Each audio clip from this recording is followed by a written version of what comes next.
Animé News.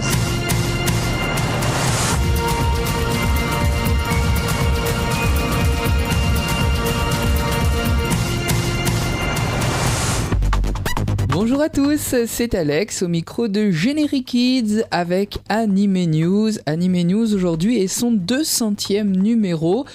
Et bien comme d'habitude, des nouvelles sur toutes les sorties manga de la semaine, sur les simulcasts, puisqu'il y en a pas mal en ce moment, pas mal d'annonces.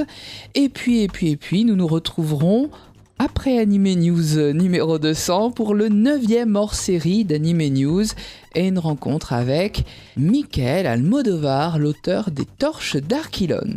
Mais pour l'heure, nous avons rendez-vous avec les éditions Akata, Komiku, Kiun, Doki Doki, Nobi et Soleil Manga. Et puis, je vous l'ai dit, je vous parlerai simulcast avec Wakanim et Crunchyroll.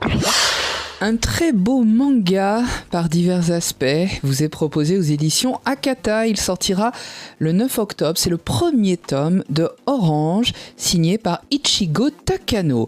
C'est un shoujo très bien dessiné qui nous raconte le quotidien de Nao, une lycéenne japonaise qui reçoit une drôle de lettre. Une lettre qui va rythmer son adolescence puisque c'est elle-même qui s'écrit du futur. La femme qu'elle est devenue 10 ans plus tard veut ainsi éviter à la jeune Nao, à elle-même, de commettre des erreurs. Mais voilà, est-ce que Nao tient vraiment à connaître ce qui va lui arriver ?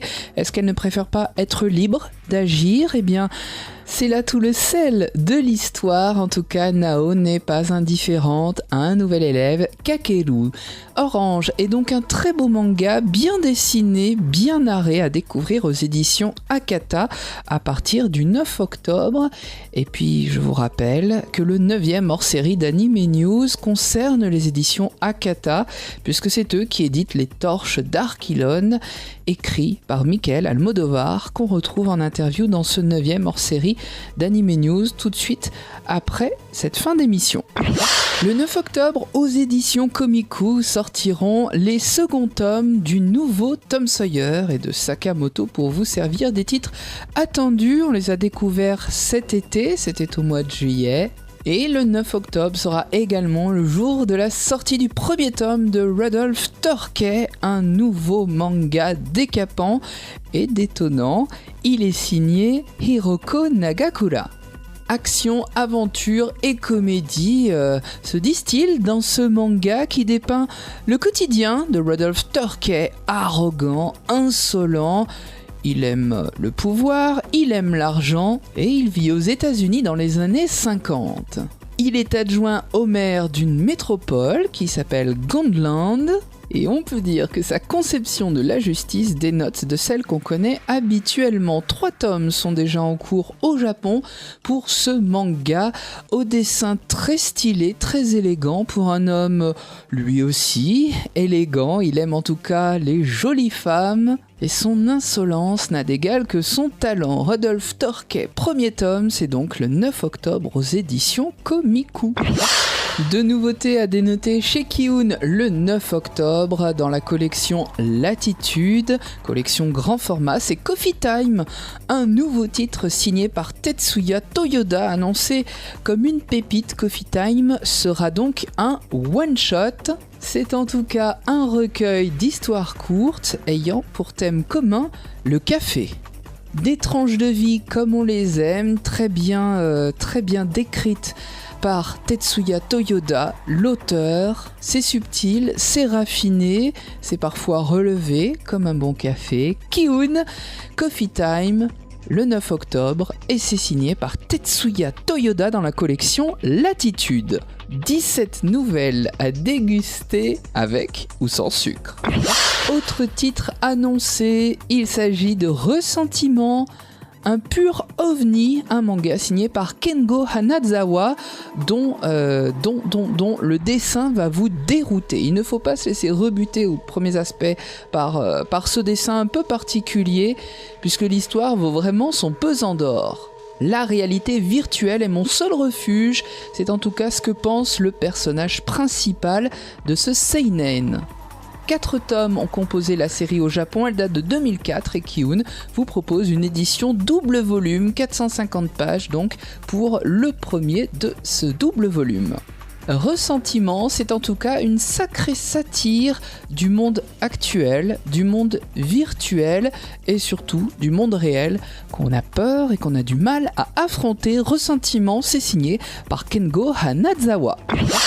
Le 8 octobre, Doki Doki vous donne rendez-vous avec un nouveau titre qui plaira aux fans de l'attaque des titans de Broken Blade. Il s'agit de Husk of Eden, premier tome d'une série qui est en cours au Japon, qui compte déjà 3 volumes et qui est signé par Yoshinori Kisaragi. Une antique cité, la cité d'Eldorado, sur laquelle plane une ombre, un danger, une cité dominée par une ziggourate, une tour sacrée, des remparts à protéger de cette menace et puis des jeunes gens dont l'amitié va être mise à mal. Voici tous les ingrédients de Husk of Eden qui sortira donc le 8 octobre chez Doki Doki. Et puis second nouveau titre, toujours aux éditions Doki Doki, qui sortira le 8 octobre, un premier tome pour Uwagaki, signé par Ryo Yasuhachi. Le propos de ce manga, c'est tout simplement de se demander si l'amour est une expérience scientifique et surtout si elle n'est que ça. Tout tourne autour d'un jeune homme, Aijo, qui se prend toujours des vents et qui n'arrive pas à avoir de petite amie. Il est question ici de clonage, et pas n'importe quel clonage, celui d'une très jolie prof qui officie dans son lycée.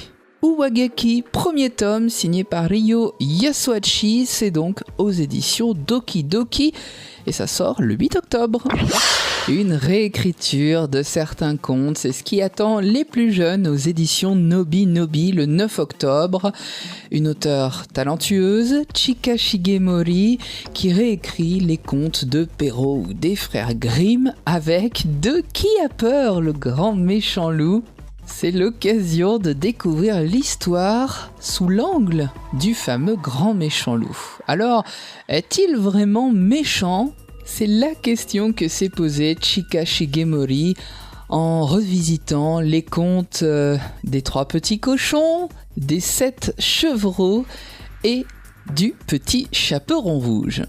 C'est toujours dessiné avec autant de finesse et de talent. C'est signé par Chika Shigemori, un livre pour enfants à découvrir de toute urgence aux éditions Nobi Nobi. Ça sort le 9 octobre. Et pour terminer avec les mangas et vos envies de lecture, du shoujo chez Soleil Manga le 8 octobre. C'est un nouveau titre qui vous attend, un premier volume pour une série qui en compte 5, signé par Miyo Nanao. Ça s'intitule Mangaka et Editor in Love, ou comment dépeindre le quotidien d'une jeune fille de 23 ans qui s'appelle Nanoha et qui va petit à petit tomber amoureuse de son patron. En tout cas, on peut dire qu'il a du courage parce qu'elle est vraiment maladroite, et ce jeune auteur qui va exiger d'avoir la jeune Nahona comme responsable éditorial n'est pas au bout de ses peines. En tout cas, il a décrété que lui et Nanoha tomberont amoureux. À vous de découvrir la suite aux éditions Soleil Manga le 8 octobre. Des simulcasts à l'appel en ce moment, ça a déjà débuté et j'espère que vous suivez bien mon compte Twitter puisque je relaye justement toutes ces news au quotidien sur Alex_animé_GK.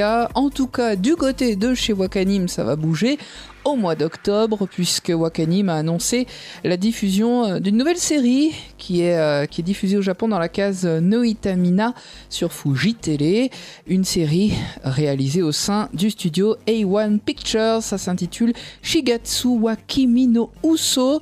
Ça a l'air très profond, très délicat. C'est en tout cas le quotidien de Kosei, un virtuose du piano qui à la mort de sa mère se délaisse de cet instrument mais qui va le redécouvrir quelques années plus tard au contact de Kaori, une violoniste.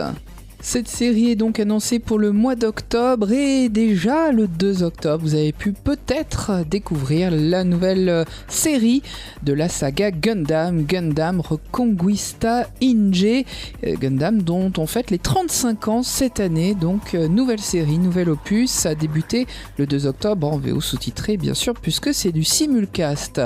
Une autre série encore annoncée dans les simulcasts sur Wakanim, ça sortira le 6 octobre, c'est Cross Ange, une nouvelle série sortie de chez Sunrise. Des mechas sont donc au programme. Et puis en partenariat avec Dibex, le 7 octobre, Wakanim vous proposera en simulcast Shingeki no Bahamut Genesis, adapté d'un jeu de cartes qui s'intitule Rage of Bahamut.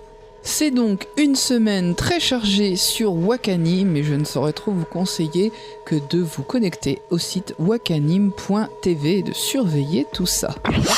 Et pour terminer, un rappel du côté de chez Crunchyroll avec un rappel par rapport aux annonces Twitter.